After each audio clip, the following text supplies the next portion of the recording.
Bueno, entonces ya llegamos al tercer punto de los fundamentos de nuestra fe. ¿El primero cuál fue? La Biblia. La Biblia es la palabra de Dios. El segundo, Dios existe. la existencia de Dios. ¿Sí? Y ahora vamos a arrancar en el tercer punto con Dios Hijo. Esta sección también uno la podría llamar Cristología, que es el estudio de Cristo, la segunda persona de la Trinidad. Hablamos de la Trinidad la vez pasada, ¿se acuerdan? El estudio de Dios Hijo. Y eso es lo que vamos a hacer hoy, porque si hay algo que necesitamos conocer bien es precisamente a esta persona. Porque Dios dijo en la primera carta de Pedro, en el capítulo 2, versículo 8, que Él es la piedra de tropiezo. Primera carta de Pedro, capítulo 2, versículo 8. Él dice que Él es la piedra de tropiezo y la roca que hace caer. Aquí es donde se traban todas las religiones que no están alineadas con la verdad. Si usted habla con un musulmán acerca del Dios creador, de alguna forma se podría como poner de acuerdo probablemente. Si usted habla con un judío, ¿sí?, acerca del Dios creador, también podría como ponerse de acuerdo de alguna manera, ¿sí? Incluso podemos hasta hablar con otras religiones y más o menos uno como que pone de acuerdo con el ser creador, de alguna manera podría llegar a ese punto, pero cuando llegamos al Hijo, ahí ese es el colador, ¿sí? Ahí es que se tropieza todo el mundo. Él es la piedra angular, pero Él también es la piedra que de tropiezo, ¿sí? ¿Por qué? Porque Jesucristo es Dios. Ahí está el conflicto.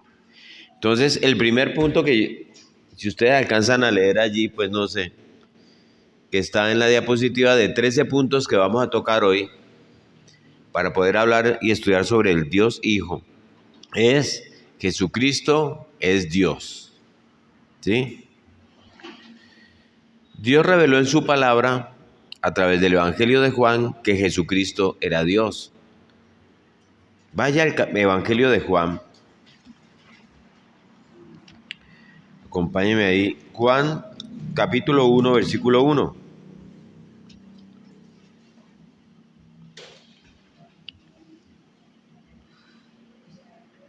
¿Están ahí?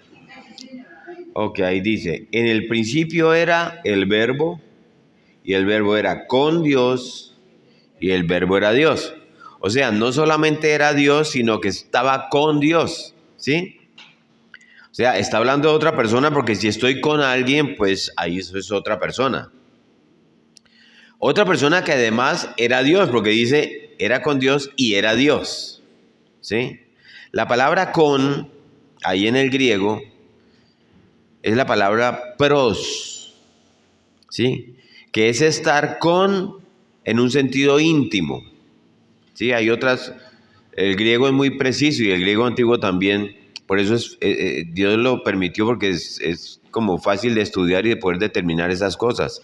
Entonces es una palabra que implica prácticamente que tú estás en una relación tan íntima que uno es el otro.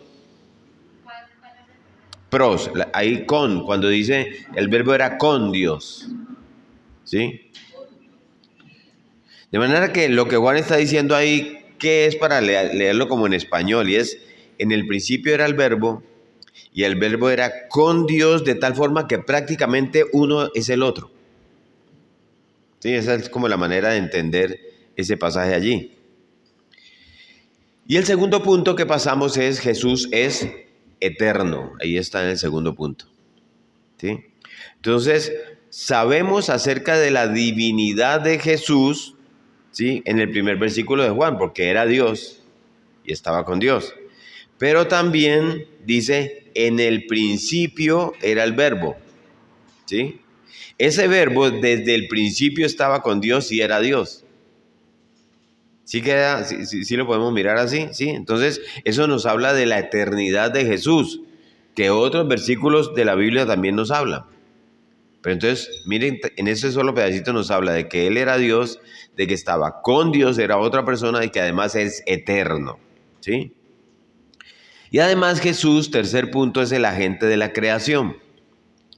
Ser agente de algo se refiere a una persona que obra con poder de otra para gestionar algo en su nombre, ¿sí? Entonces, Juan 1.3, vamos a Juan 1.3 y mire lo que dice. Todas las cosas por Él fueron hechas y sin Él nada de lo que ha sido hecho fue hecho. O sea, de manera que el agente de la creación es Jesús. Ay, yo creía que era Dios Padre. No. En la voluntad del Padre y por diseño de Dios Padre es Jesús. Él es el que lo determina. Dice, todas las cosas por Él. ¿Por quién? Por el Verbo. El Verbo aquí es Jesús. Por Él fueron hechas y sin Él, sin Jesús, nada de lo que ha sido hecho fue hecho. ¿Sí? Pero no solamente Jesús es Dios, no solamente Jesús es el agente de la creación, no solamente es eterno, sino que Jesús también es hombre. De manera que tenemos que hablar de la humanidad de Jesús. Este mismo capítulo 1 de Juan es muy extenso en eso y nos habla de todas estas cosas. Y nos habla de que Jesús, ¿no habla de quién? De Jesús hombre. ¿Sí? Cuando hablamos de Cristo, Jesucristo, tenemos que hablar de su divinidad y de su humanidad. Váyanse unos versículos más adelante, en el versículo 14 del capítulo 1 de Juan, y miren cómo lo dice. Y aquel verbo fue hecho carne y habitó entre nosotros. Juan 1.14. Y aquel verbo fue hecho carne y habitó entre nosotros. O sea, cuando la Biblia dice que el verbo se hizo carne, nos está diciendo que se hizo hombre. ¿Sí? Y este es un concepto bien importante porque en la antigüedad los griegos creían que lo que era espiritual, como Dios, por ejemplo, ¿sí?, no podía tocar la carne. Ese era el concepto griego. Lo espiritual no puede tocar la carne. Como que la carne era la pecaminosa, ¿sí? Y Dios no lo era. Por tanto, esas dos cosas no pueden mezclarse. Es el concepto griego de Platón, ¿sí? De hecho, en el tiempo en que Juan escribe, había un grupo de filósofos griegos llamados los estoicos. ¿Se acuerdan que Pablo habla con ellos en Hechos de los Apóstoles? ¿Sí? Los estoicos creían que el mundo había sido creado por una fuerza impersonal, como creen hoy un montón de gente, ¿sí? Y por lo tanto, esa fuerza, como era impersonal, no se podía conocer. Y ellos la llamaban el logos. Logos, ¿sí? Logos, ¿sí? Y si usted lee el Evangelio en griego, el Evangelio de Juan en griego, cuando usted lee Juan 1.1, que lo leímos ahorita, ahí está, usted lo leería de esta manera. En el principio era el Logos, y el Logos era con Dios, y el Logos era Dios. Así está escrito en el griego, ¿sí?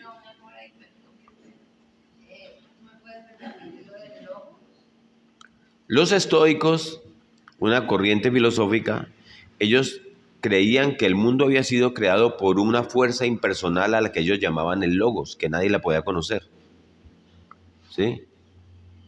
Entonces Juan escribe, en el principio era el Logos era con Dios y el Logos era Dios. O sea, Juan le está diciendo a estos estoicos, Juan vive en ese tiempo, ¿sí? ¿Saben qué? Ese Logos del que ustedes hablan, que dicen que es impersonal, no es impersonal para nada. Nosotros lo conocemos, ¿sí? Y lo conocemos, ¿saben por qué? Porque el Logos se hizo carne y habitó entre nosotros, Juan 1.14, ¿sí? Es una manera de decirlo, Juan, hacia esta gente. Juan estaba contestándole a esta gente su concepto filosófico.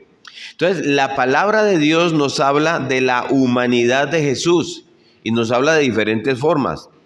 Primero, nos dice que él tenía una genealogía humana.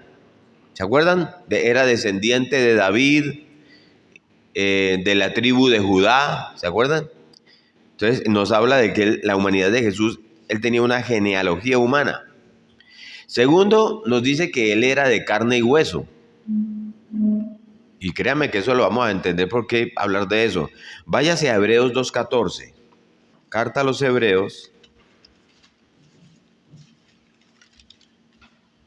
Es una carta donde algunos dicen que fue de Pablo, pero no está claro. Entonces muchos dicen que la carta a los Hebreos es anónima. 2:14.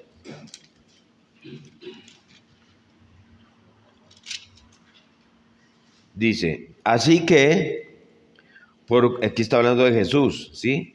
Por cuanto los hijos participaron de carne y sangre, él también participó de lo mismo para destruir por medio de la muerte al que tenía el imperio de la muerte, esto es al diablo.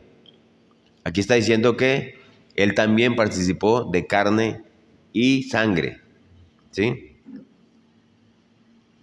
Váyase a Lucas, esto es un paseíto para que ustedes queden y anoten ahí, rayen la humanidad de Jesús. Váyase a Lucas en el capítulo 2. Lucas está antecitos de Juan y después de Marcos. Lucas 2, 39, 40.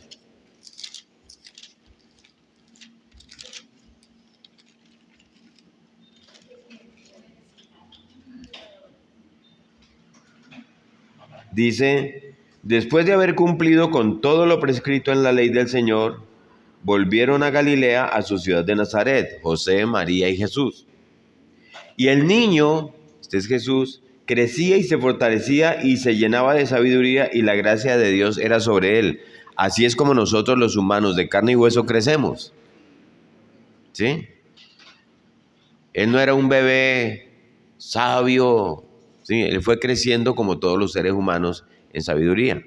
Pase a Mateo, un poquito más atrás. Mateo 4:2. Dice que él tuvo hambre.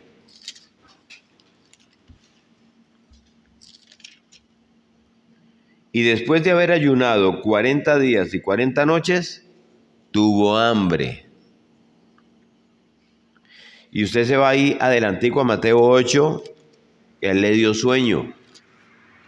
Mateo 8:24.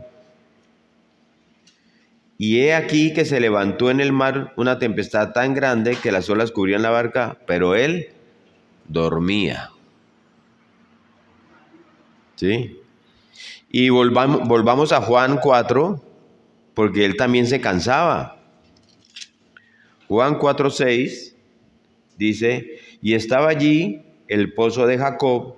Entonces Jesús, cansado del camino, se sentó así junto al pozo, y era como la hora sexta. Y en Juan 19:28 nos dice que tuvo sed.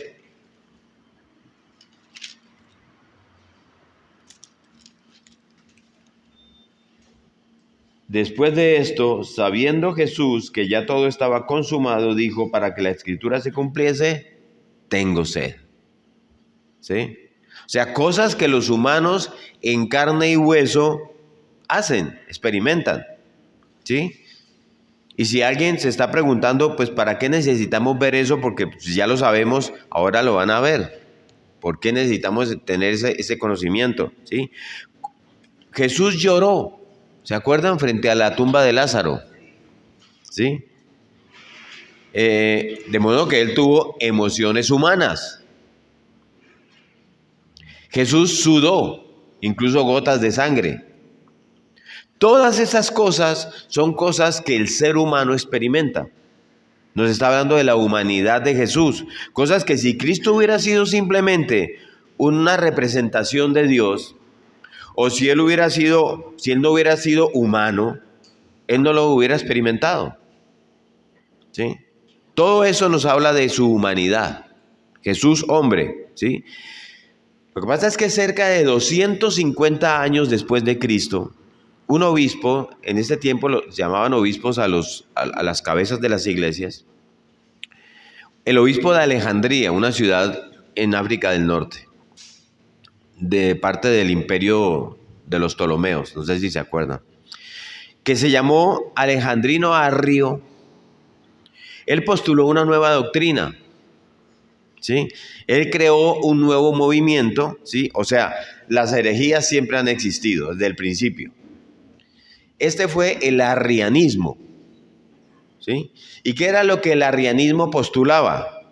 Él decía que Jesucristo es el Hijo de Dios, procedente del Padre, pero no es eterno, sino que fue engendrado por el Padre antes de que Él creara el tiempo para que sirviera al proceso de redención del hombre.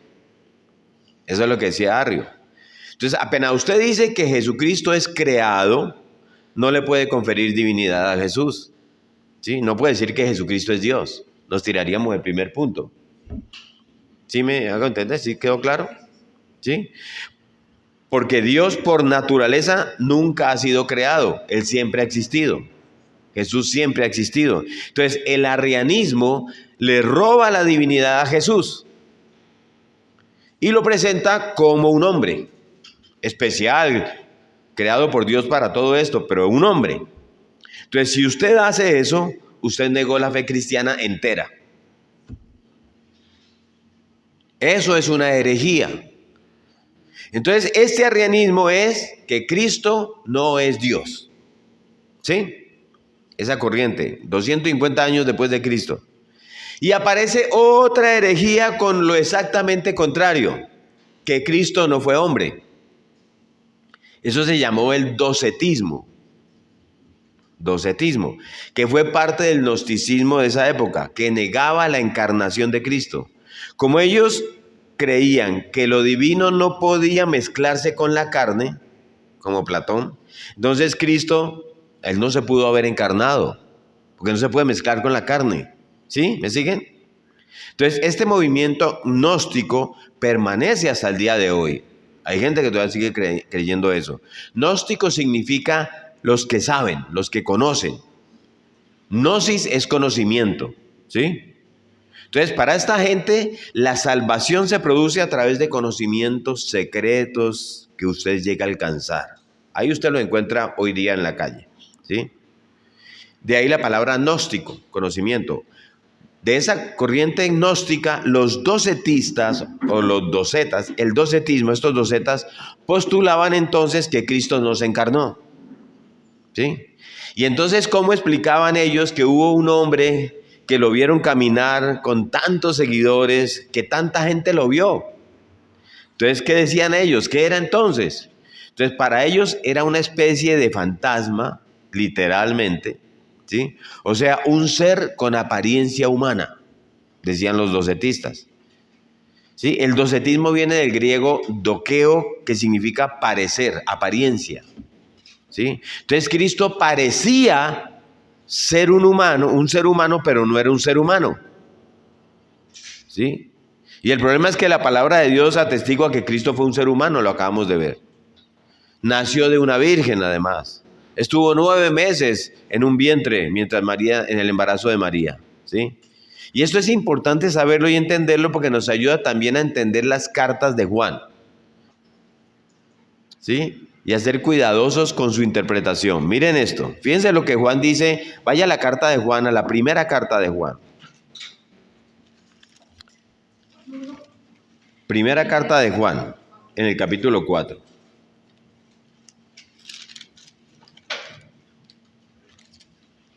Primera carta de Juan, capítulo 4. Y vamos a leer los versículos del 1 al 3. Primera carta de Juan 4, del 1 al 3. Este es Juan, el apóstol que caminó con Jesús, el hombre que lo conoció personalmente, en carne y hueso, ¿sí? Juan, primera de Juan, capítulo 4, del 1 al 4. Dice: amados, no creáis a todo espíritu, sino probad los espíritus si son de Dios, porque muchos falsos profetas han salido por el mundo. En esto conoced al Espíritu de Dios. Todo espíritu que confiesa que Jesucristo ha venido en carne es de Dios. Y todo espíritu que no confiesa que Jesucristo ha venido en carne no es de Dios, y este es el espíritu del anticristo, el cual vosotros habéis oído que viene y que ahora ya está en el mundo. Hijitos, vosotros sois de Dios y los habéis vencido, porque mayor es el que está en nosotros que el que está en el mundo. ¿Sí? Entonces, si nosotros cogemos este versículo apartado del contexto histórico que yo le estoy explicando, de lo que estaba ocurriendo, oiga lo que dice este texto: en esto conoced al Espíritu de Dios. Todo espíritu que confiesa que Jesucristo ha venido en la carne es de Dios. Ay, pero los musulmanes creen que Dios vino en la carne. Y los judíos también no solamente creen, sino saben que Él vino en la carne. Los hindúes también saben que Él vino en la carne. Entonces, si yo cojo ese versículo, apartado de lo que está pasando, de lo que Juan está escribiendo y por qué lo está escribiendo, ¿sí?, yo voy a llegar a la conclusión de que los musulmanes, los judíos, los hindúes, todo el mundo, todos estamos bajo la misma sombrilla, porque todos decimos que Jesucristo vino en carne y eso es de Dios. ¿Sí ven cómo uno puede torcer la escritura y dar una mala explicación si no tiene el contexto? ¿Sí? ¿Por qué? Porque todo el que confiesa que Jesucristo ha venido en carne es de Dios, dice Juan. ¿Sí? Entonces, pero cuando yo entiendo que Juan escribe eso para contrarrestar este movimiento llamado docetismo, a los gnósticos, ¿sí?, que están diciendo que Cristo no vino en carne, ahora yo entiendo. ¿Sí? ¿Quedó claro? No mucho. El docetismo está diciendo: Cristo no vino en carne. Él era una apariencia de ser humano. Entonces, Juan, ¿qué está escribiendo? Todo el que confiesa que Jesús vino en carne es de Dios, y el que no lo confiesa no es de Dios. Es una respuesta a los docetistas, porque Él vino en carne, ¿sí? Pero si sacamos ese versículo del contexto histórico, no vamos a entender, vamos a decir, y los musulmanes también piensan igual, y los hindúes también piensan igual. Entonces, pues, ¿por qué no somos una sola religión? ¿Sí me hago entender ahora? O sea, si uno no... A ver, ¿sí ven por qué el estudio, la interpretación de la palabra no es tan a la ligera? Alguien me decía, pero yo debería solamente leerlo y entenderlo. No, Dios nos pide que meditemos, que estudiemos, ¿sí?, que trabajemos en su palabra, ¿sí?, porque necesitamos conocer el contexto histórico para entender cada libro, cada carta. De eso se trata la hermenéutica: el contexto histórico, el contexto cultural, ¿sí?, el contexto lingüístico. Todas estas cosas nos dan mucha claridad sobre la palabra de Dios, ¿sí? La razón de cada libro, la razón de cada carta. Apocalipsis, por ejemplo, es un libro que tiene mucho simbolismo. Ustedes lo saben. Y yo tengo que saber y entender eso, o lo leo mal, ¿sí? Porque cuando la palabra de Dios dice, por ejemplo, en Apocalipsis 19:11, que Cristo va a regresar en un caballo blanco, que sus ojos son como llama de fuego, vestido en ropa teñida en sangre, y que de su boca sale una espada aguda, y que en su muslo tiene un tatuaje que dice Rey de Reyes, Señor de Señores, nos podemos estar imaginando casi un monstruo, pues, ¿sí?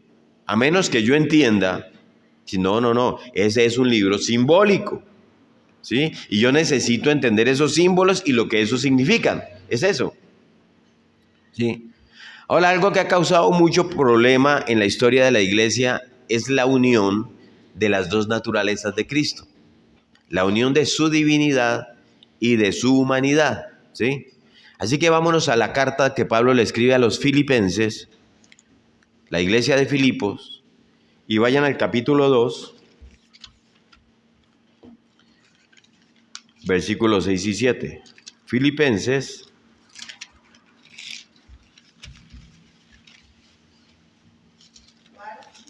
Filipenses 2, 6 y 7. Miren lo que dice.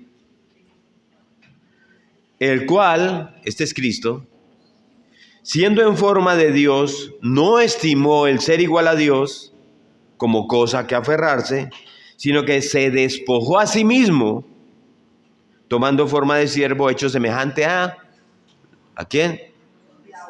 A los hombres. Está ahí en Filipenses 2:7, ¿no? Ok. ¿Y después de esclavo qué dice? Ser humano. ¿Sí? Entonces Jesús es Dios, pero no consideró esa divinidad como algo a lo que él tenía con lo que él solamente tenía que quedar. ¿Sí? Y se despojó a sí mismo, dice, tomando forma de hombre. ¿Pero de qué fue que se despojó Cristo? Él existía en forma de Dios en toda su gloria y se despojó de eso. ¿Sí? Él se despojó de su gloria, de cómo él regía, de cómo él manejaba el universo, de todo lo que él poseía y donde él vivía. ¿Sí? Pero no se despojó de sus atributos. O sea, si hacemos a Cristo despojarse de sus atributos, le quitamos la divinidad, le quitamos su parte de divinidad. ¿Sí? Cristo todo el tiempo es verdaderamente hombre y verdaderamente Dios. Él no perdió ni se despojó de ninguno de sus atributos, de ninguno absolutamente. O sea, Dios no puede dejar de ser omnipresente, omnisciente, omnipotente. ¿Se acuerdan los atributos? Santo, justo, eterno. Él lo que hizo fue limitar el uso de sus atributos. ¿Cómo así? Por ejemplo, hubo ocasiones en que Él no lució como omnipotente, como cuando estaba en la cruz. ¿Se acuerdan que le decía a la gente? Bueno, si eres Dios, sálvate a ti mismo. Ahí Él no parecía como omnipotente. Pero eso no quiere decir que Él no lo era. Simplemente no usó su atributo para demostrar su omnipotencia, porque era su plan. ¿Sí? Si Él hubiera querido, hubiera podido bajarse de esa cruz. ¿Sí? Cuando a Cristo lo bautizaron, un ejemplo también sencillo, Él caminó y se fue sumergiendo en el agua, ¿sí o no? Sin embargo, en otra ocasión lo vemos caminando sobre las aguas. Si lo vemos sumergiéndose en el agua mientras caminaba para ser bautizado, pues uno puede haber concluido, bueno, él no puede caminar sobre las aguas, se está hundiendo. No estaba usando su atributo. Pero cuando él decidió hacer uso de ese atributo de su omnipotencia, ¿qué hace? Él no solamente caminó sobre las aguas, sino caminó sobre aguas turbulentas en medio de una tormenta. Ese es Cristo. Caminó delante de la tormenta, ¿sí? O sea, Cristo no usó muchas veces sus atributos, pero los tenía. Él no se despojó de ellos. Leamos Mateo 24:36, que es un pasaje interesante sobre esto. Mateo 24:36.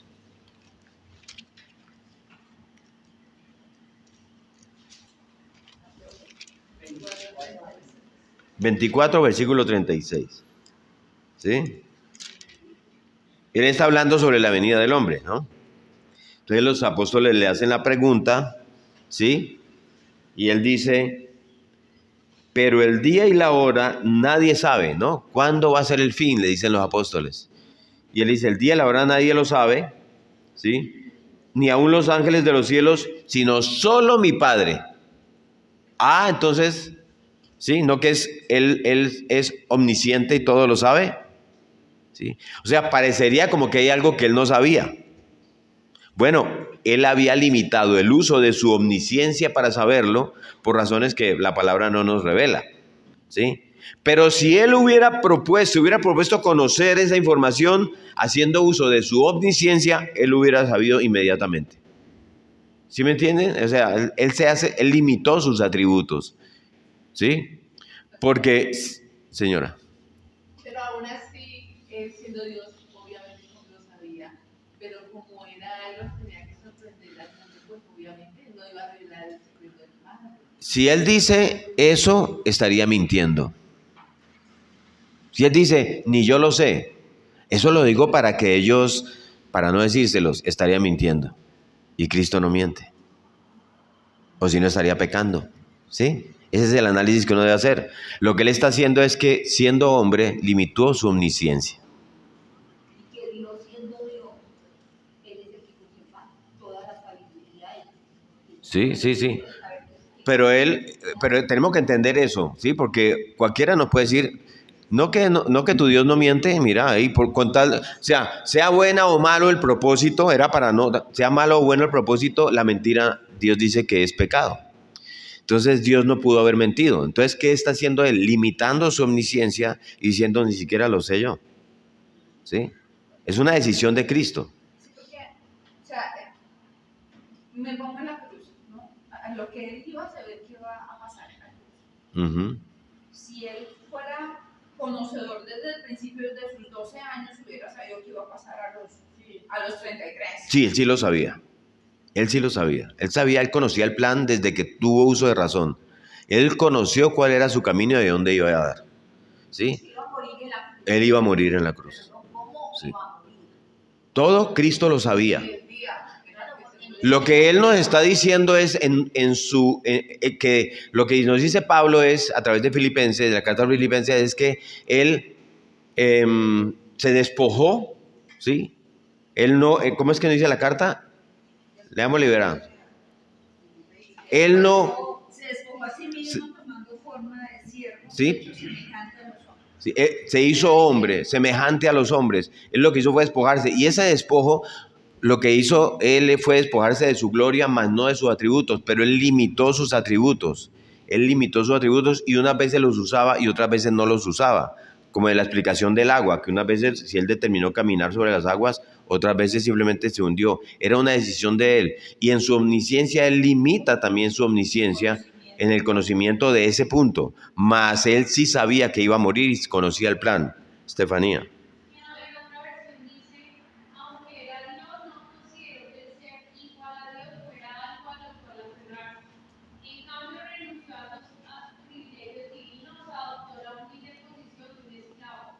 Ajá, correcto. O sea, él se hizo hombre. Sí, para completar el plan de Dios, pero él sabía. Vamos a ver este paso aquí. Entonces, si Jesucristo pierde su omnisciencia, entonces ese Cristo que estaba aquí abajo no era Dios, ¿sí? Pero la limitó, no la pierde. Él no se despojó de sus atributos, ¿sí? Por definición, Dios es siempre omnisciente. Lo que Cristo hizo fue limitar sus atributos, ¿sí? En algunos casos nos lo revela, en otros casos de una forma no revelada, ¿sí? Pero esta unión, entonces, de Cristo, de su naturaleza divina con su naturaleza humana, es lo que se conoce en teología como la unión hipostática. Palabra dominguera, pues palabra... ¿sí? Hipóstasis significa sustancia, naturaleza, esencia. Sí, con H, hipostática. Entonces es la combinación, es la fusión de las dos naturalezas, de las dos esencias, de las dos sustancias de él, ¿sí? Hipostática, ¿sí? Y para que eso se pudiera dar, tuvo que darse un vaciamiento. ¿Cuál vaciamiento de Dios? Que él se despojó de sí mismo, ¿sí? Y eso es lo que en teología se conoce como kenosis, con K. Kenosis, ¿sí? La unión hipostática y la kenosis van unidas. Unión hipostática, la unión de sus dos naturalezas. La kenosis, el vaciamiento de su divinidad, ¿sí? O sea, el vaciamiento divino, ¿sí? Se despojó a sí mismo, ¿sí? Una vez más, de lo que él se vacía es de su gloria, de su posición de rey, donde él estaba, ¿sí? Y vino a vivir como hombre, pero no se despojó de sus atributos. Y yo se los cuento porque de todos modos hay unas corrientes que hablan de que él se despojó de todo, que Dios no sabía, que Dios no conocía, que él se despojó incluso de sus atributos. Yo la verdad no estoy en esa corriente, no considero, y la palabra me está mostrando que él usó sus atributos. Es más, cuando él hacía milagros, estaba usando el atributo de su omnipotencia. ¿Sí? Era así de sencillo. Cuando él le decía a estos fariseos, yo sé lo que ustedes están pensando, es su omnisciencia y su omnipresencia en el corazón de los hombres. Él estaba usando sus atributos, a veces lo usaba y a veces no. Era una decisión de él, pero el despojarse fue de su gloria y de su regencia, ¿sí? Y vino a hacerse hombre y se hizo esclavo. Porque, a ver, algunas veces me han hecho este comentario. ¿Por qué si él sabía todo eso de Judas que lo iba a traicionar? Porque siguió con él. Porque era el plan de Dios. Eso no le quita a Judas la responsabilidad, que eso es otra teoría que sale por ahí, que entonces Judas no era culpable. Judas fue culpable, Judas fue un hombre que en su humanidad, ¿sí?, siguió la corriente de Satanás y solamente estuvo con Cristo detrás de otras cosas, aunque en su momento él pensó y él hizo todo lo que Jesús le permitió hacer, hasta expulsó demonios y hizo sanidades, pero Judas no era, Dios lo dice, el de perdición, el hijo de perdición, ese no, ¿sí? Y aún así lo amó, que es donde está el atributo de Dios, usando su atributo de amor a pesar de eso, ¿sí? Es como el joven rico, que él dice, no, yo no te puedo seguir, no me vas a quitar toda mi riqueza, y Jesús lo amó. Son esos atributos de Dios que siempre están en Jesús, y uno puede entenderlo de esa manera. De todas formas, uno iba a ser usado. Sí, claro. No, es que tan sencillo como que fueron usados tanto el Imperio Romano como los líderes judíos para llevar a Jesús a la cruz. Jesús lo sabía, ¿sí? Pero era el plan de Dios, sin quitarle la responsabilidad al hombre. Eso es una mezcla interesante de discutir o de debatir, pero pues no es el punto aquí. Ahora, el siguiente punto, entendiendo la unión hipostática y la kenosis de Cristo, es Jesús se encarnó. Ya vamos en el quinto. ¿Sí? ¿Cuál es la implicación de la unión de estas dos naturalezas? Pues la encarnación del Hijo de Dios, ¿sí? Una naturaleza humana, miren esto, una naturaleza humana se unió inseparable y para siempre a la naturaleza divina de la persona de Jesús, ¿sí? ¿Qué significa eso? Que antes de encarnarse, Él no tenía un cuerpo, pero ahora y hasta hoy y por siempre, Él tiene un cuerpo, ¿sí? La Biblia dice que Él tiene un cuerpo. Cristo adquirió en la encarnación algo que lo afectó, por llamarlo así, para siempre. Porque eso es increíble, porque Cristo no tenía un cuerpo y ahora tiene un cuerpo. Y las dos naturalezas se unieron inseparablemente, ¿sí? Cuando Él resucita no fue que dejó el cuerpo aquí y ahora sí volvió a ser espíritu. No, Él resucitó en su cuerpo, ¿sí? Su cuerpo fue el que resucitó. Y eso, ¿cómo sabe uno? Porque lo tocaron, ¿sí? Y fue y comió, ¿se acuerdan? Comía. Entonces Él resucita en su cuerpo. De manera que esa unión es inseparable y es para siempre en Jesús. Sus dos naturalezas, la humana y la divina, completas, sin cambio, sin mezclarse o sin confundirse. De manera que Jesucristo es una única persona que es verdadero Dios y verdadero hombre.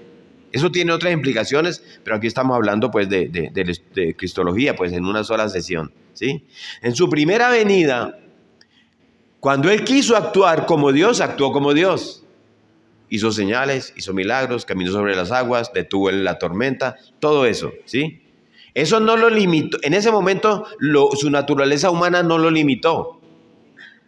Él no levantó su mano a decir, Señor, que pare la tormenta, como diciendo, si esta mano me funciona, voy a poderlo hacer. Su humanidad no limitó, Él sabía que era Dios, usó su atributo. Cuando quiso actuar como Dios, actuó como Dios. Por eso la certeza cuando Él le dice, ¿qué quieres que haga? Al ciego, Señor, quítame la ceguera, ok, te lo voy a quitar. No hay problema, Él es Dios. Cuando quería actuar en su naturaleza divina, actuaba sin que su naturaleza humana lo controlara o lo pudiera evitar o le costara trabajo, ¿sí? ¿Sí se entiende eso? ¿Sí? Caminando, ¿sí? Pero que eso es, cuando Él quiso actuar como hombre, ¿sí? Por ejemplo, que tuvo hambre, que tuvo sueño, que se cansó, que tuvo que caminar, Él pasó por esas necesidades, sin que su naturaleza divina, ¿sí?, fuera a modificar eso, ¿sí? No se mezclaron su naturaleza, esas necesidades humanas con su naturaleza divina, que uno puede decir, eso le quitó el hambre, pues Él era Dios. Él no hace esa mezcla. Su naturaleza divina no le quitaba el sueño, no le quitaba el hambre, no le evitaba caminar, aunque Él un momento dado lo hizo, ¿sí? Por ejemplo, cuando ellos se van, que Jesús está, ellos no saben para dónde se fue Jesús, Jesús caminó sobre las aguas, él en momentos dados usa su naturaleza divina y en momentos dados usa su naturaleza humana sin que su naturaleza divina se interponga, ¿sí? Para él experimentar en su naturaleza humana lo que era el ser hombre, ¿sí? Eso es bien interesante, conocer al Cristo que necesitamos entender. Ahora, hay unos oficios de Cristo, el punto 6, ¿sí? La palabra dice en Efesios 1:22, estamos hablando de los oficios de Cristo, punto 6, que Dios sometió todas las cosas bajo sus pies y lo dio por cabeza sobre todas las cosas, ¿sí? Entonces, en ese sentido, ¿qué funciones Él vino a llenar? Bueno, si usted recuerda, el Antiguo Testamento tenía 3 tipos de cabezas o liderazgos, ¿se acuerdan? Tenía el sacerdote, que era quien ofrecía el sacrificio para perdón de los pecados. Estaba el profeta, que era el que revelaba la voluntad de Dios al pueblo y que de vez en cuando él revelaba algo futuro, ¿sí? El profeta no era un adivino del futuro, ¿no? Para entretener a la gente y contarnos qué va a pasar, no. El profeta revelaba la voluntad de Dios al pueblo, presente y futura, ¿sí? Y estaba el rey, que era el líder del pueblo, la cabeza del pueblo, ¿sí? Cuando Cristo viene, Él viene a ser sacerdote, profeta y rey. Esas 3 funciones de esos líderes se dieron en una sola persona. Como profeta, Él vino a revelar la voluntad de Dios al mundo y a cumplirla, ¿sí? Esa fue su función. Como sacerdote, Él vino a ofrecer sacrificio para el perdón de los pecados del mundo, ¿sí? Y como rey, Él vino a liderar el mundo. Entonces, en la persona de Jesús se combinaron las 3 funciones y las 3 están descritas en el Nuevo Testamento también. Rey, profeta y sacerdote. Vino a liderar el mundo. Punto 7. Jesús no pecó.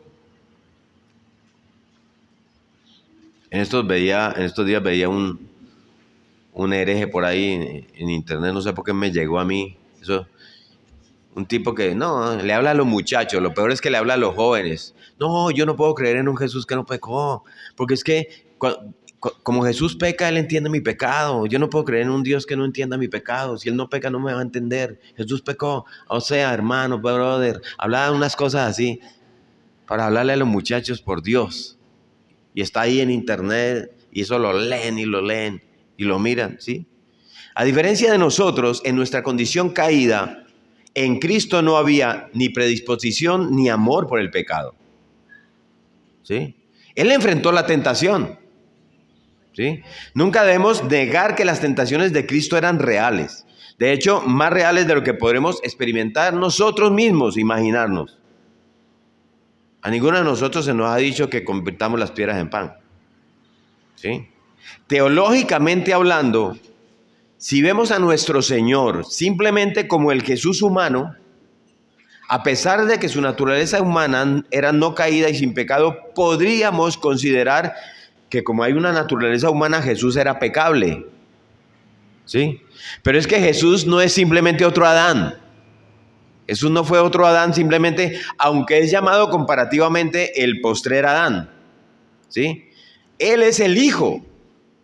Y como el Hijo de Dios, es imposible que Él pueda pecar y ceder a la tentación, porque Dios no puede pecar.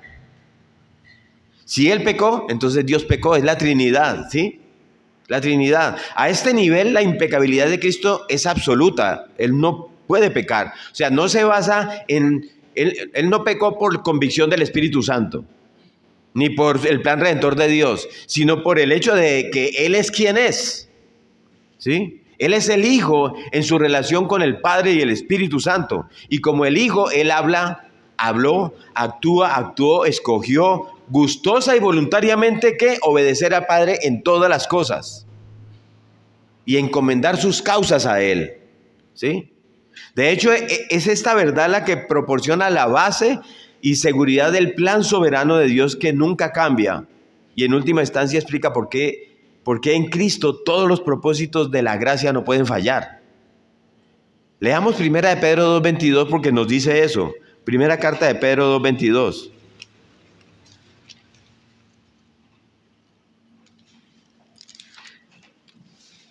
Primera carta de Pedro, capítulo 2, versículo 22. Creo que estamos encontrando, si hacemos este ejercicio, más fácilmente cómo llegar a la palabra de Dios en sus Biblias. ¿Sí? Mire lo que dice en el versículo 22. El cual no hizo pecado ni se halló engaño en su boca. ¿Sí? ¿Qué dice la versión NTV? Él nunca pecó y jamás engañó a nadie. Correcto. Eso lo dice Pedro ahí. ¿Sí? Ahora, octavo punto. Jesús muere. Cuando Cristo vino a morir por nosotros. Desde que Él tenía uso de razón, como les decía ahora, ya Él sabía que había venido. ¿Sí? Cuando la palabra dice que Él, sabiendo que lo habían amenazado de muerte, se apartó, porque hay momentos donde, ¿se acuerdan cuando Él dice, esta profecía de Isaías se cumple en mí?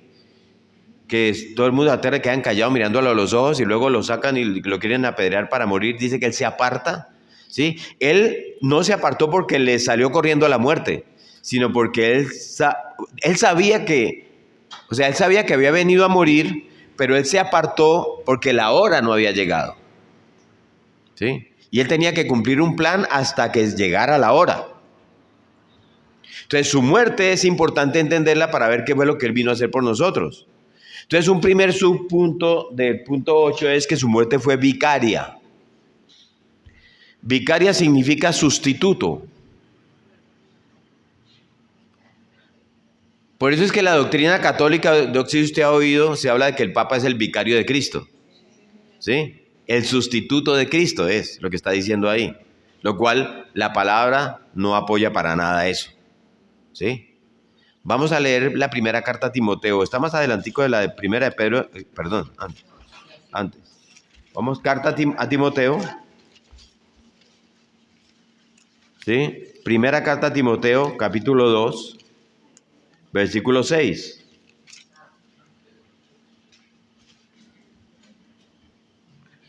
Dice, Primera Timoteo 2:6.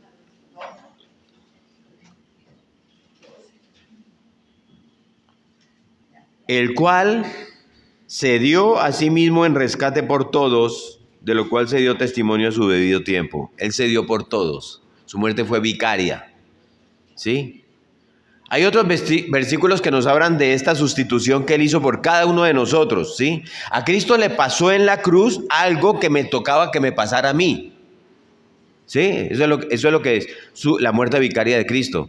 A Cristo le pasó lo que me tocaba que a mí me pasara, ¿sí?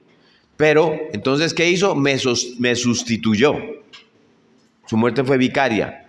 Él era la única persona que podía sustituirme porque había una deuda pendiente entre Dios y yo, entre Dios y el hombre. Lo que Adán arruina es la perfección del hombre hecha por Dios, que dijo que lo había hecho todo y todo era bueno en gran manera. Adán arruina eso y solamente un hombre perfecto podía cumplir la ley de Dios, porque de ahí en adelante nadie pudo. Solamente Cristo pudo hacer eso, ¿sí? Él era el único que podía calificar entonces para ir a la cruz y en su perfección morir por mí. ¿Sí? Su muerte también fue propiciatoria. Otra palabra complicada si la quiere ver, pero no es complicada. Vamos a Romanos, capítulo 3, versículo 25. Romanos sí está despacito, de hecho la encuentra más fácil. Carta a los Romanos, capítulo 3, versículo 25. Ese es Pablo escribiendo sobre la muerte propiciatoria de Cristo. Romanos 3:25. Está buscándola, ¿cierto? Usted va conmigo. Está mirando en sus Biblias. Dice, a quien Dios, este es Cristo, a quien Dios puso como propiciación por medio de la fe en su sangre, para manifestar su justicia a causa de haber pasado por alto en su paciencia los pecados pasados. Algo que es propiciatorio es algo que aplaca la ira de Dios. Porque es la ira de Dios, no el infierno. Es la ira de Dios. De modo que Dios había estado airado con los pecados del hombre, por eso habla de los pecados pasados. La razón por la que aquellos que no reciben a Cristo van al infierno es porque Dios sigue airado con ellos, ¿sí? Literalmente eso es lo que dice Juan. ¿Qué dice Juan en 3:16? ¿Alguien sabe ese pasaje? ¿Qué dice Juan en 3:16?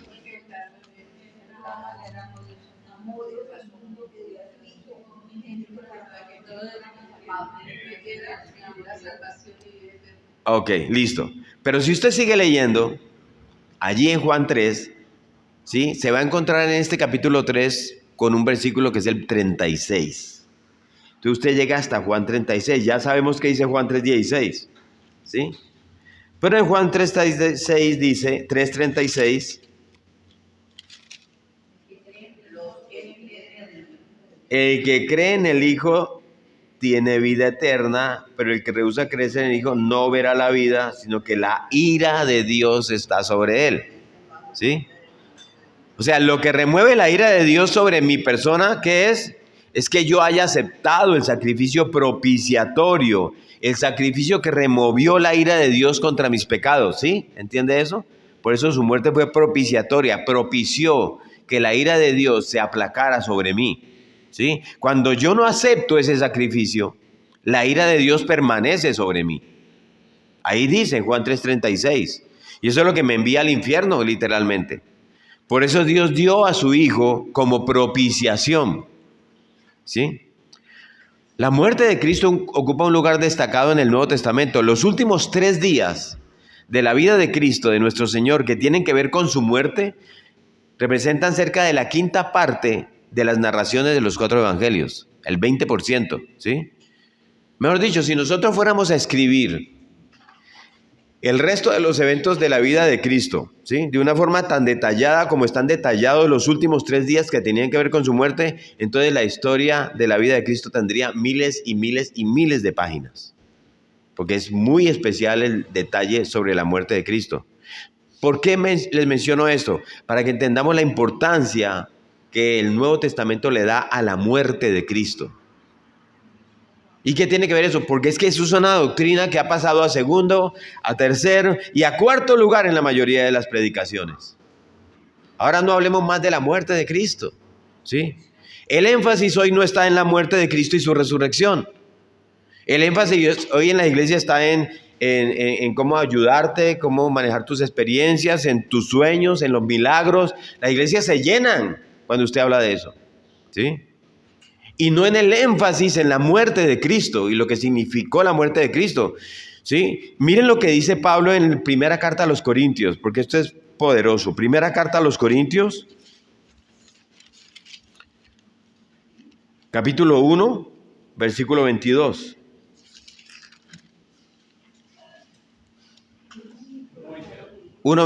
Primera a los Corintios 1:22.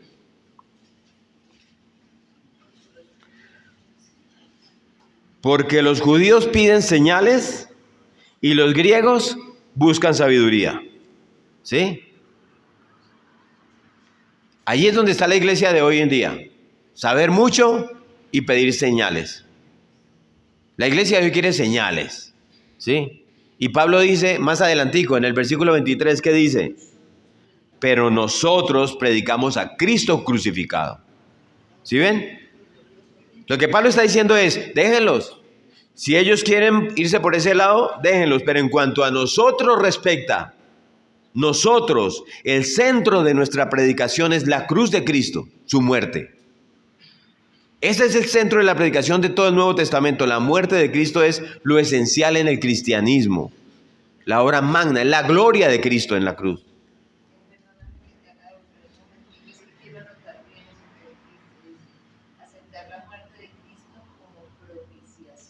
Sí, para aplacar la ira de Dios. Sí. Todas esas religiones basan su derecho a ser reconocidas como religión en la enseñanza de sus fundadores. Todas esas religiones que andan por ahí, miles y pico de religiones. El cristianismo, a diferencia de todas esas religiones, basa sus derechos en ser reconocido por la importancia que se le da a la muerte de su fundador. Eso es lo que tiene que entender un cristiano, ¿sí? Y honestamente, miren, la iglesia vino a crecer fue después de que él murió, ¿sí? Ahí fue que creció la iglesia y cogió fuerza. Antes de su muerte, eran un grupito. Si ustedes se ven Chosen, pues ahí ven caminando, Cristo con un grupito de personas. Cuando Él muere es que cobra fuerza la iglesia de Cristo. Y es Dios demostrando que de eso de que la gente no le da importancia, lo que no es, ¿sí? Él ha hecho lo que es. De la muerte, que parecía el acto final de su vida, Dios le ha dado vida a millones de seres humanos. ¿Sí? Esa es su muerte. Pero si Cristo muere el Viernes Santo y no resucita, eso no hubiera servido para nada. ¿Sí? Hoy nosotros estaríamos en pecado todavía. La muerte de Cristo no fue suficiente para perdonarnos los pecados sin la resurrección. Entonces Jesús resucitó, el punto 9. Y usted vaya, estamos ahí en 1 Corintios, si usted dejó ahí abierta su Biblia, vaya al capítulo 15 de 1 Corintios, el versículo 17. Y miren cómo dice Pablo. 15, 17. Y si Cristo no resucitó, vuestra fe es vana. Aún estáis en vuestros pecados. ¿Sí? ¿Cómo lo dice? O sea, lo que le da validez a la muerte de Cristo es su resurrección. La resurrección es el amén del Padre a la muerte de Cristo. Cuando Cristo satisface todas las exigencias y las demandas del Padre, la forma como el Padre dice amén y lo acepta es resucitando a su Hijo. ¿Sí? Entonces la resurrección es lo que finalmente le da el valor a la muerte de Cristo. ¿Sí? Cuando Jesús resucitó, Él resucitó, ya lo dijimos, con un cuerpo. De hecho, Tomás no creía, ¿se acuerdan? Y Cristo dice, Tomás, venga, ponga sus manos aquí, vea que yo no soy un fantasma, soy de carne y hueso. ¿Sí? De manera que cuando Él resucita, resucita con su cuerpo, de nuevo, glorificado, sí, pero con su cuerpo. ¿Sí? Él retuvo sus cicatrices, porque Él se las mostró a Tomás. ¿Sí? Él le dice, Tomás, ven, pon tu mano aquí. ¿Sí? Como decirle a Tomás, ¿has visto un fantasma con cicatrices? Tomás decía, si no veo las cicatrices, no creo. Ah, ok, ven. Le dice, pues ven y tócalas. ¿Sí? Después de haber resucitado, algunos no lo reconocieron inicialmente. ¿Sí? Pero en un momento dado llegaron a reconocerlo. Lo que nos habla a nosotros de que el cuerpo glorificado de Cristo tiene una continuidad con su cuerpo antes de la muerte. Porque lo lograron reconocer, pero hay diferencias. Es un cuerpo glorificado. Y por esas diferencias, eventualmente los apóstoles tampoco podían reconocerlo después de su resurrección. ¿Sí? Pero hay una continuidad con ese cuerpo anterior. Y una diferencia también con el cuerpo glorificado. ¿Sí? Y podemos ver esto de que no lo pudieron reconocer. Usted lo puede ver, no lo vamos a leer ahorita en Lucas 24, 13, 31, con los discípulos en el camino de Maús, que no lo reconocieron. ¿Sí? Entonces vamos a hablar sobre hechos históricos que están a favor de la resurrección. Punto 10. O sea, no hay ningún otro hecho histórico mejor avalado por documentos históricos que la muerte y la resurrección de Cristo. Hay un trabajo monumental que hizo un señor, un teólogo de nombre Gary Habermas. ¿Sí? Él escribió, ese trabajo él lo escribió en un libro que dice El Cristo resucitado y la esperanza futura. ¿Sí? Este señor, yo no he leído el libro, fue una referencia que vi, que entendí cuando estaba estudiando esto.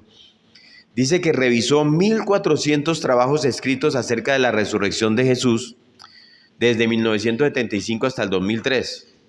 Y él descubrió que todos estos autores estaban de acuerdo en varias cosas. 1400 trabajos. ¿En qué cosas? Primero, que Cristo murió crucificado. Primer punto. Segundo, que lo enterraron. Que lo llevaron a una tumba. Tercero, que cuando murió, eso causó la dispersión de los discípulos y la pérdida de sus esperanzas. O sea, los discípulos no estaban esperando que Cristo resucitara y pensaron realmente que la vida de Cristo había terminado. ¿Sí? Ellos no esperaban que el domingo fuera a pasar algo. Cuarto, que la tumba de Jesús fue descubierta y fue encontrada vacía después de su muerte. Eso es ampliamente aceptado aún por estos liberales que hablábamos cuando estudiábamos la Biblia, de que la tumba está vacía. Quinto, que los discípulos tuvieron experiencias en las que vieron a Jesús luego de su muerte. Se encontraron con Jesús luego de su muerte. Sexto, debido a esa experiencia, los discípulos fueron transformados de escépticos a proclamadores de la muerte y la resurrección de Cristo. Todos estos autores de estos 1400 trabajos están de acuerdo que estos discípulos antes de la resurrección de Cristo estaban acobardados, asustados, arrinconados, escondidos, ¿sí? Y que después de la resurrección de Cristo ellos eran otro tipo de personas, ¿sí? Séptimo, que el mensaje de la resurrección fue el centro de la iglesia primitiva.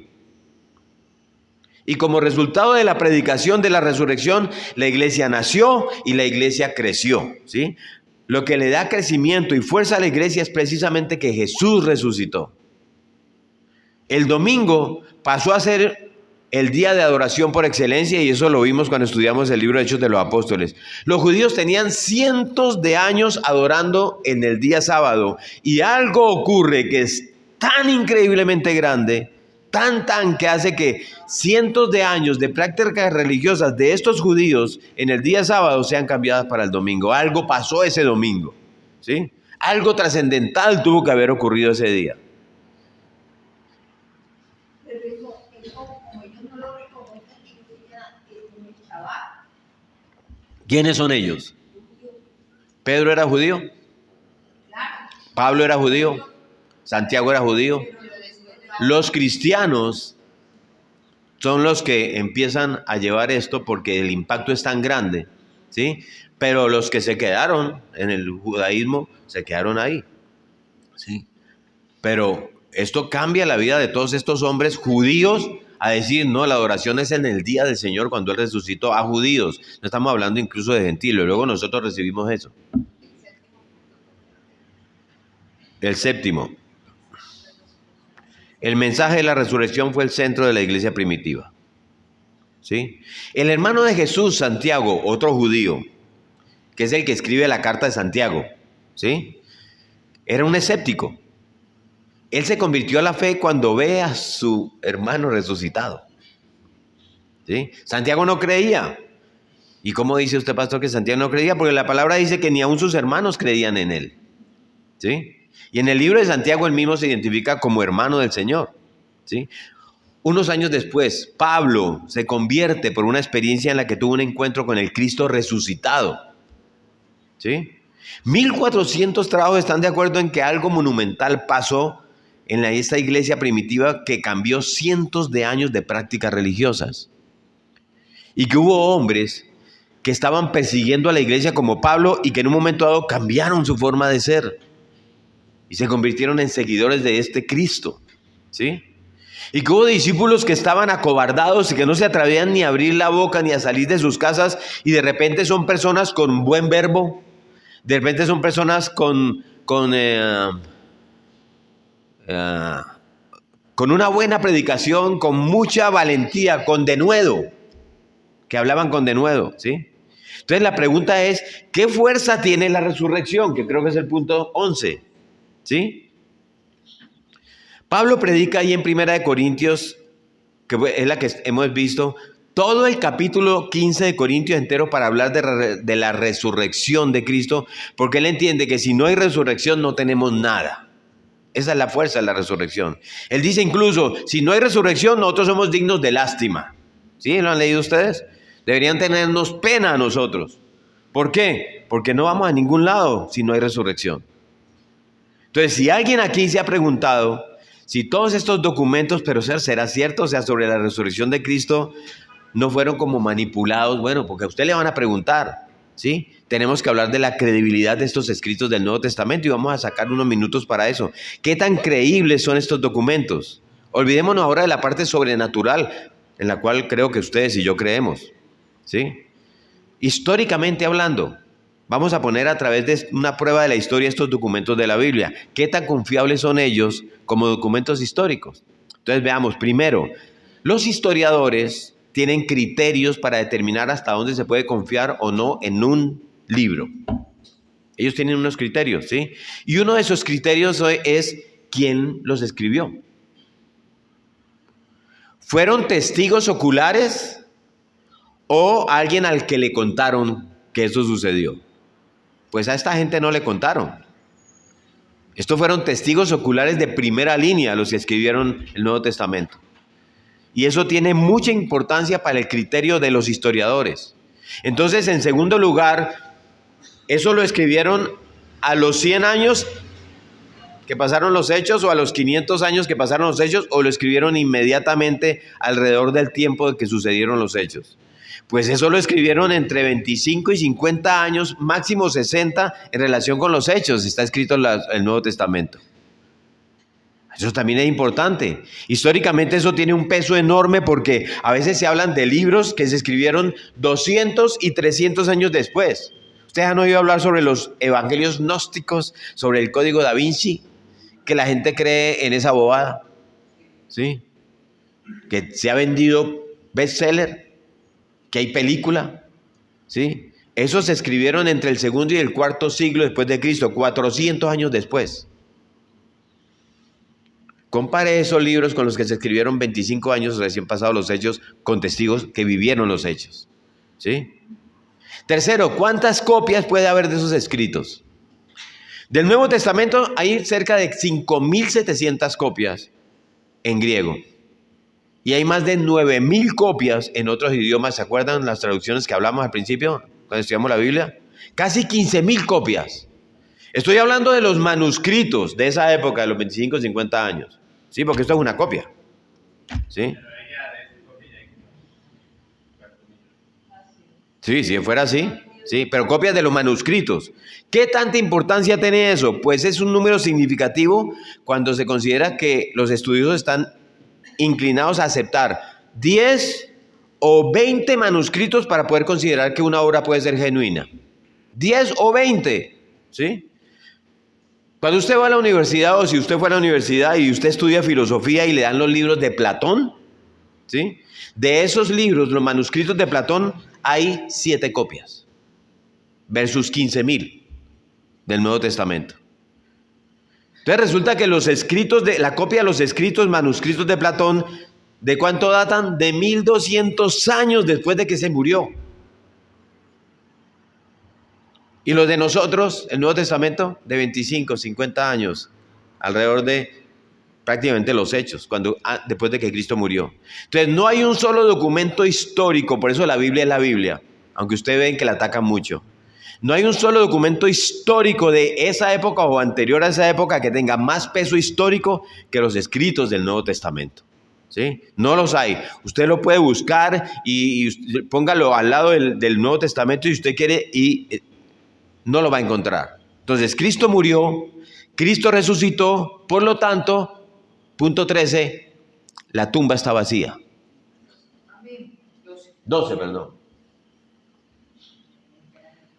El fenómeno de la tumba vacía es muy importante también, porque si Cristo no hubiera resucitado, pues lo único que tenía que haber hecho la autoridad romana y judías era, pues, habían tenido que ir a buscar y mírenlo, aquí está. ¿Sí? ¿De qué resurrección es que ustedes están hablando? Solo había que irlo a buscar y miren, ahí está el cuerpo. Esa gente está loca. ¿Sí? Pero resulta que el cuerpo no ha aparecido 2000 años después. La tumba sigue vacía. Y la tumba le dice a la historia, trata de negar ese evento. Y la tumba vacía le está diciendo a la filosofía, a ver, trate de explicar ese evento. Y la tumba vacía le está diciendo a la ciencia, trate de duplicar este evento si usted puede. ¿Sí? Sigue vacía. Es una tumba que sigue hablando. ¿Sí? Ahora fíjense en esto. En la antigüedad, en la época en que esto ocurre, las mujeres no se les daba mucho crédito a las mujeres. ¿Sí? Estoy hablando de 2000 años atrás. Machistas. Incluso Josefo, este historiador judío, en sus escritos dice que a la mujer no se le podía creer porque eran muy emocionales. ¿Sí? Pero resulta que cuando el Nuevo Testamento se escribe, Jesús se le aparece, y a las primeras personas que se le aparece son a las mujeres. ¿Sí? Las primeras personas que dan testimonio de que Él apareció fueron mujeres. Y cuando ellas llegan donde los discípulos, ¿qué dijeron los discípulos? Eso no es verdad, ustedes están locas. ¿No verdad? Eso está en Lucas 24:11 si usted quiere confirmarlo, ¿sí? Hubiera parecido a los hombres excepcionales.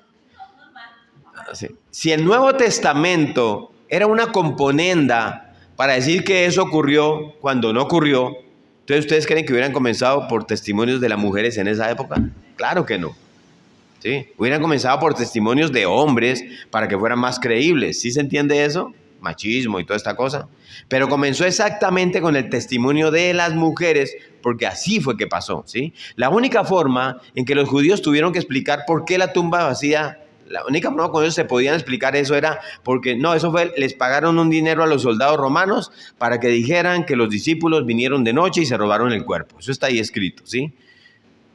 Lo que nosotros necesitamos entender es que el soldado romano que guardaba las tumbas sabía que si ese cuerpo se perdía, él lo iba a pagar con su propia vida.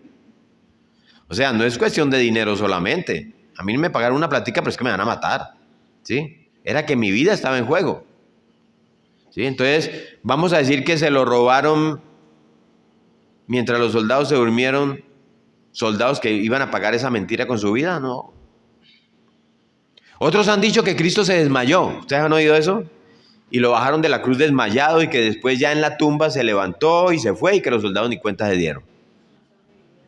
Un hombre que había sido destrozado físicamente. Un hombre agonizante.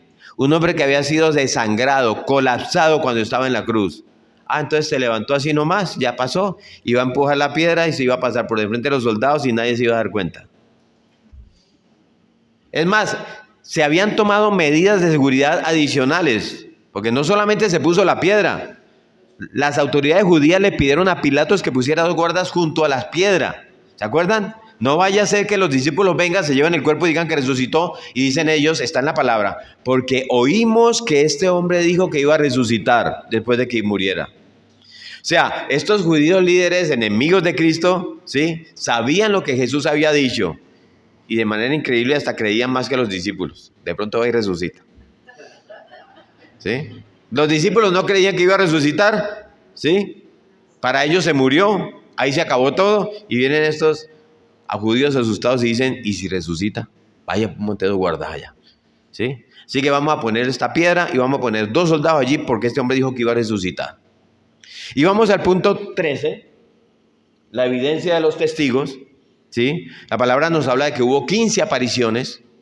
Hay una teoría que habla de que estas fueron alucinaciones de la gente. O sea, estos discípulos están en estado de shock, están alucinando. Lo cual médicamente es absurdo porque las alucinaciones son como los sueños. Y usted no se levanta un día y usted viene a la iglesia, amados hermanos, tuve un sueño y se aparecen 15 personas más diciendo yo tuve el mismo sueño. Esto es absurdo. Porque los sueños no son duplicables, tampoco las alucinaciones, ¿sí? Puede ser que yo alucine, pero no puede ser que todos alucinemos lo mismo. Y luego la palabra menciona que en un momento dado Cristo se le apareció a más de 500 personas. ¿Se acuerda? Pablo habla del capítulo 15 de 1 Corintios sobre la resurrección. Ahí lo dice en el versículo 6. De personas que vivían cuando él está relatando esto. Él dice, ha aparecido delante de más de 500 personas y personas que viven todavía y lo pueden demostrar. ¿Sí? 500 personas alucinando al mismo tiempo. ¿Usted se imagina eso? Y años después Pablo viene y tiene una visitación de Cristo. Otra alucinación más. O sea que la alucinación nada que se acaba. Estos son pruebas bajo el análisis histórico. Estoy hablando no de nosotros, de lo que los historiadores analizan porque tiene peso. Incluso para los historiadores este tipo de cosas tiene más peso que nosotros los cristianos y nuestra fe. ¿Sí? Ellos tienen criterios como estos que les acabo de decir, por el cual ellos analizan la veracidad de los hechos históricos, de los documentos históricos. Y hablando de testimonios ahora, ¿ustedes cómo explican el cambio de actitud de Tomás, de Santiago, de Pablo, de todos sus discípulos? ¿Sí? A menos que ellos hubieran tenido una visión real y un encuentro real con ese Cristo resucitado.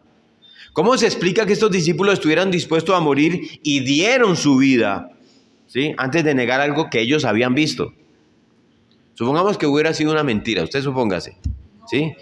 Y que yo diga, no, sí, yo lo vi resucitado. Ok, entonces me llevan frente a un soldado que tiene una espada ahí frente a mí y me dice, ok, ¿resucitó o no resucitó? Sí, resucitó. Así era. En ese momento, ¿yo qué hubiera dicho? No, yo estaba molestando. Claro que no resucitó. No, era un chiste. Sí. Pero esta gente estaba dispuesta a dar su vida y la dio. Porque ellos sabían que no podían negar un hecho que ellos habían visto. Es que lo vimos. Es que hablamos con él. ¿Sí? Sí, el Espíritu Santo está obrando en ellos, pero ellos no son ajenos a su propia responsabilidad de entender una verdad. El Espíritu Santo les dio valor, les ayudó a tener valor y les dio de nuevo. Pero yo no puedo negar algo que yo vi.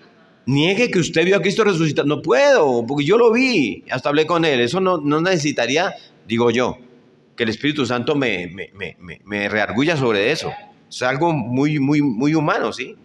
¿Sí? Algo común en aquellos que mueren por una causa es que ellos creen en aquello por lo que mueren. ¿Sí? Nadie estaría dispuesto a morir por algo en lo que no cree. ¿Sí? Eso sería tonto, ¿no? Estúpido, perdón la palabra. ¿Sí? Entonces, el hecho de que ellos murieron por eso nos dice que por lo menos ellos creyeron que vieron a Jesús resucitado. Ellos no creyeron por el testimonio de las mujeres. ¿Sí? Es más, cuando Cristo se le apareció, ellos se llenaron de miedo, no creían todavía, porque no estaban ni siquiera esperando que Él se le apareciera. ¿Y por qué yo enfatizo eso? Porque los discípulos fueron convencidos de la resurrección en contra de su incredulidad. O sea, los discípulos hubo que convencerlos de la resurrección. Es muy diferente y no pasó con ellos. Aquí yo, por ejemplo, diga, soy uno de los discípulos y diga, lo mataron, hermano. Fresco, que el domingo aparece otra vez. Eso no era cierto, eso no estaba en los discípulos, ¿sí? Cuando yo estoy destrozado el viernes de la noche, diciendo, murió el maestro, se acabó todo, ¿qué voy a hacer? Y viene un día más, que es el sábado, y esta gente destrozada, se murió, ¿qué hacemos? ¿Sí? O sea, a mí me tuvieron que convencer de que resucitó porque yo no estaba esperando eso, es el tema de los discípulos, ¿sí? La resurrección convenció a los discípulos que no creían que Él iba a resucitar, ¿sí? Y aquí hay un testimonio importante y más actual, voy cerrando, ya estamos en el tiempo límite. Hay un señor que se llama Lionel Lukhoo, ¿sí? Luke, L-U-K-H-O-O, es un abogado penal de la Guyana británica, ya murió hace rato. Él tiene un récord Guinness de la mayor cantidad de casos penales ganados consecutivamente sin perder. Un abogado que hizo este récord. Este hombre, no creyendo en la veracidad de la resurrección, se puso a analizar los 4 evangelios del Nuevo Testamento. Él se hizo político, diplomático, fue muy reconocido, ganó mucho dinero, fue invitado por todo el mundo a dar conferencias, fue caballero de la Orden del Imperio Británico, todo eso, no era cualquiera, ¿sí? Y dice él que él le aplicó el mismo método histórico legal que él le aplicaba a todos sus casos penales, porque era como un caso penal, ¿sí? Mataron a alguien, no creyendo que Cristo había resucitado. Y oigan cómo él terminó de rodillas. Miren lo que él escribe. Usted lo puede encontrar si lo quiere buscar. ¿Cómo es el nombre? Se llama Lionel, como Messi. Lionel Lukhoo, L-U-K-H-O-O. O-O, Él dice, yo afirmo, un abogado de renombre, sin temor a equivocarme, que la evidencia de la resurrección de Cristo es tan abrumadora que nos empuja a aceptarla debido a las pruebas, las cuales no dejan posibilidad alguna para la duda. Dice este abogado, ¿sí? Este es un hombre que tiene un testimonio y alguien al que uno valdría la pena oír, porque es un hombre que sabe lo que es un documento histórico legal, ¿sí? Es un hombre que sabe lo que es un método de estudio histórico legal y que ni siquiera creía en Cristo. Y así es como él termina convencido de la resurrección de Cristo de rodillas. Y por último, las implicaciones de la resurrección. La razón por la que yo he ganado mucha paz, amados, es porque yo sé que voy a resucitar. ¿Usted sabía eso? ¿Usted no ha reflexionado sobre eso? Porque como Él resucitó y Él me prometió la resurrección, yo sé que voy a resucitar. Porque Él vive. Yo sé que yo también voy a vivir, ¿sí? Y mi cuerpo resucitado va a tener una continuidad con este cuerpo. Yo no sé cómo va a ser. Pero a mí me han preguntado, pastor, ¿y nos vamos a reconocer en el cielo? ¿Ustedes no han hecho la pregunta? Mis familiares, mis amigos, yo respondo apoyado en la Biblia. Que me río porque me acuerdo, perdóname, te cuento una anécdota. Cuando un día le dije yo a Daniel, le dije, y nos vamos a encontrar allá. Y me dice, pues yo no sé, mamá, pero yo voy a estar mirando a Cristo, yo no sé si. No, nos vamos a encontrar y vamos a encontrarnos y vamos a mirarnos y vamos a charlar. Pero miren lo que yo digo apoyado en la Biblia. ¿Los discípulos reconocieron a Jesucristo después de la muerte? Sí. Yo les dije que había una dificultad, pero luego hablaron con él, luego él llamó, Pedro lo llamó y le dijo, Pedro, ¿me amas? Todas estas cosas, lo reconocieron. Lo reconocieron. O sea, había una diferencia porque estaba en un cuerpo glorificado, pero lo reconocieron. Entonces, cuando yo entre en gloria y nos encontremos, yo no creo que yo diga, hola Dianita, yo soy Rodrigo, oh, ni te pareces, ¿cómo has cambiado? No, para nada. Yo voy a decir, ¿qué tanto te parece? Porque Cristo se parecía. De verdad, eres igual. O sea, no surgió otra persona totalmente diferente.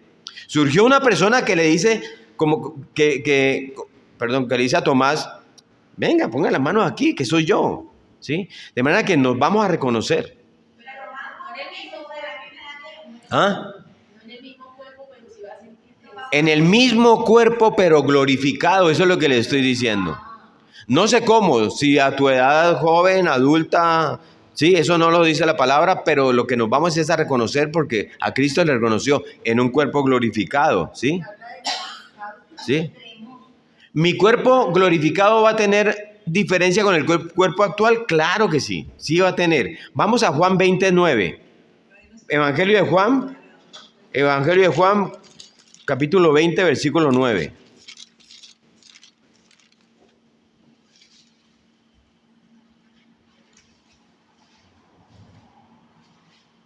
Perdón, estoy... Juan... Aquí, esperen un segundito que Jesús, la resurrección... Capítulo 20, versículo 9. Sí. Capítulo 20, versículo... Es que estoy aquí perdido porque de pronto lo anoté mal. Versículo 19, perdón. Versículo 19. Dice, cuando llegó la noche de aquel mismo día, el primero de la semana, ese es el domingo, estando las puertas cerradas en el lugar donde los discípulos estaban reunidos, por miedo de los judíos, vino Jesús y puesto en medio les dijo, paz a vosotros. ¿Sí se fijaron, no? ¿Cómo estaban las puertas? Cerradas. Y él llega y ¡boom! Pasa a través de las puertas. Y dice, paz a vosotros. Y luego se sienta a comer. No era ni un espíritu, pero tampoco era un cuerpo limitado. El cuerpo glorificado no conoce el límite de la materia, ¿sí? Y esto nos da a nosotros una idea de la importancia que tiene el Nuevo Testamento, lo que es la persona de Cristo, ¿sí? La centralidad del mensaje del Nuevo Testamento es la persona de Cristo, por diseño de Dios. Si usted analiza los sermones de Pedro cuando comenzó la evangelización, están centrados en la persona de Cristo. Si usted analiza las cartas de Pablo, están centradas en la persona de Cristo, en su muerte y resurrección. Predicamos a Cristo y a este resucitado, dice Pablo. No tenemos otra cosa que predicar que no sea la persona de Cristo.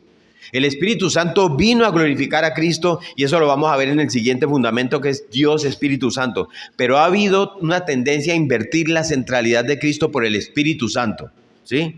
Pero ese no es el diseño de Dios. El Espíritu Santo nos ayuda, nos ilumina, nos guía. El Espíritu Santo mora en mí. El Espíritu Santo es quien me ayuda a vivir una vida de santidad. No hay duda de que el Espíritu Santo es Dios, pero Dios mismo en la subordinación que Él ha creado, así como Cristo vino y se subordinó al Padre, de esa misma forma, cuando nos envió el Espíritu Santo, lo envió subordinado al Padre y al Hijo. Y el énfasis, el centro de la predicación de la iglesia primitiva, y que debe ser de cualquier predicación que se agarre del Nuevo Testamento, una y otra vez, es la persona de Cristo. ¿Sí? Él es la piedra de tropiezo, Él es donde todo el mundo choca, Él es donde la gente se cuela. Si usted quiere comenzar a filtrar algo cuando está hablando con alguien sobre su fe, solo háblele de la persona de Jesús y usted se va a dar cuenta cómo hay personas que ponen en relieve inmediatamente quién está y quién no está en el camino. Así de sencillo. es hablar de Cristo. No podemos quitarle ni podemos agregarle a la persona de Jesús. Esa es la diferencia entre católicos y evangélicos, por ejemplo. Si fuéramos a enumerar las diferencias que tenemos con los católicos, serían inmensas, cantidad. Pero si usted pudiera resumirlo todo, si yo lo pudiera resumir, yo lo haría así. La fe cristiana es Cristo, que es la fe evangélica, y punto. ¿Sí? En la fe católica hay un Cristo y algo más. O sea, Cristo y otras creencias, Cristo y los santos, Cristo y la Virgen, Cristo más tal cosa. ¿Sí? Esa está la palabra y el catecismo. En la fe evangélica es la persona de Cristo y punto. ¿Sí? Entonces, claro que creemos en el Espíritu Santo, obviamente es Dios y creemos en Dios Padre, pero en cuanto a la persona de Cristo, Él es el camino de salvación. Nadie viene al Padre sino por mí. ¿Sí? Cristo, no hay nadie más, ni nada más. Dios nos dio a la persona de Cristo como el colador. ¿Sí? Para todo lo que nosotros necesitamos analizar, pregúntese esto. ¿Qué hacen estos con la persona de Cristo si usted quiere analizar a otro? ¿Le agregan? No está bien. ¿Le quitan? No está bien tampoco. ¿Sí? Por ejemplo, los musulmanes dicen, no, él fue un maestro, él fue un profeta. Lo reconocen. ¿Sí? Los musulmanes tienen 120 y pico de profetas. Él es uno de tantos. ¿Sí? Para los hindúes, no, él fue uno de los grandes maestros iluminados. Para los masones, es un maestro iluminado. Para los rosacruces, es un maestro iluminado. Entonces, ese es un Cristo menos algo, porque no es Dios. Es un maestro iluminado, ¿sí? Pero en el otro lado, como los católicos, cuando yo necesito tener un corredentor que sea otra persona, entonces es Cristo más otra cosa, ¿sí? Entonces, cuando yo necesito otro intermediario para llegar a Dios que no es Cristo, entonces yo necesito agregarle a Cristo porque es que Él es deficiente. Entonces, de ahí, una vez más, es que nosotros podemos ver la importancia que tiene el tener claro quién es Cristo y lo que es la cristología para Él. Amén.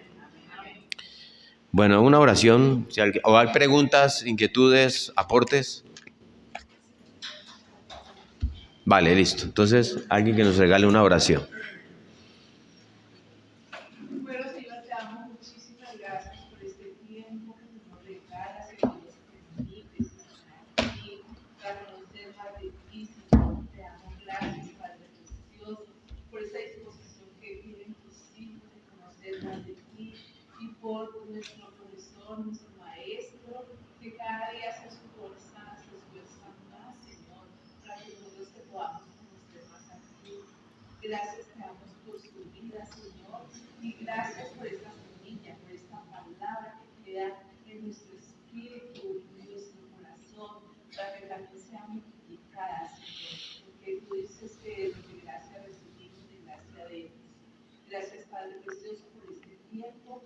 Bendecimos, Señor, en el nombre de Jesús, a cada una de las personas que han estado aquí en esta mañana y oramos, Padre Precioso, para que seas tú siempre permitiendo que estemos aquí en estos horarios, Señor, en esta mañana de los domingos, para conocer más, Señor. Te bendecimos y glorificamos tu santo nombre, Padre Precioso, en el nombre de tu Hijo amado Jesús. Amén. Amén.